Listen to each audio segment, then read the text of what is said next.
Bonjour traders, dans cette vidéo, nous allons explorer l'onglet Instruments du logiciel ETP Trade Copier. Tout d'abord, nous allons décrire tout ce qui se passe à l'écran, puis nous vous montrerons quelques fonctionnalités pour cela. D'accord, vous avez donc deux panneaux disponibles. Mais vous avez le compte leader, c'est le compte que vous souhaitez suivre. C'est donc celui qui génère les trades, puis l'autre, les comptes de suiveurs sont de l'autre côté. Du côté gauche, nous avons les instruments disponibles que nous pouvons utiliser pour échanger. Vous devez d'abord choisir un compte qui est automatiquement sélectionné pour vous. Ensuite, nous devons sélectionner certains instruments pour passer sur le compte afin de pouvoir les échanger.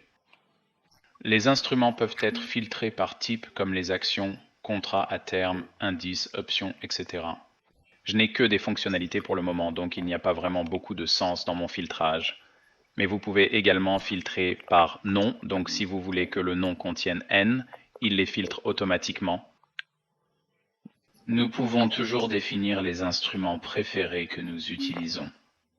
Donc nous pouvons organiser les colonnes de telle manière à les avoir juste en haut. Parce que si vous ne négociez pas avec NCADIM ou quelque chose comme ça, et que vous utilisez toujours Yes et Nasdaq, il est toujours préférable de les avoir en haut. C'est toujours plus facile pour toi. Ok, alors entrons dans le deuxième onglet. Donc dans le deuxième onglet se trouvent les instruments du compte à travers lesquels vous souhaitez les copier.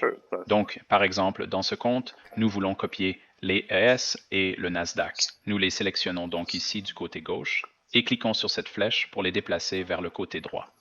Vous pouvez voir qu'ils conservent toujours leur statut préféré et qu'ils sont automatiquement actifs.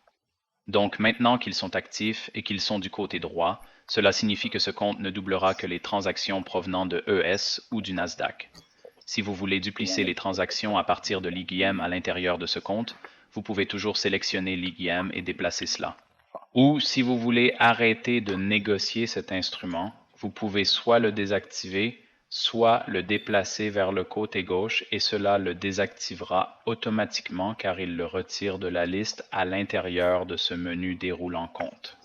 Si vous avez plusieurs comptes, pas seulement deux comme moi, vous pouvez sélectionner n'importe quel autre compte et les combiner de la manière que vous les souhaitez. Donc, par exemple, si vous voulez échanger les S et le Nasdaq sur un compte, et si vous voulez échanger les UM sur un autre compte, par exemple, vous sélectionnez le compte séparé et vous déplacez ces instruments. À l'intérieur de cette fenêtre, nous avons également la méthode de copie que nous devons passer et la copie d'un compte copie des instruments à partir d'une autre méthode de compte.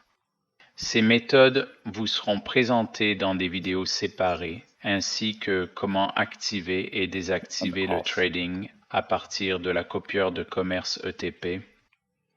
Merci beaucoup les gars. À vous voir dans les prochaines vidéos.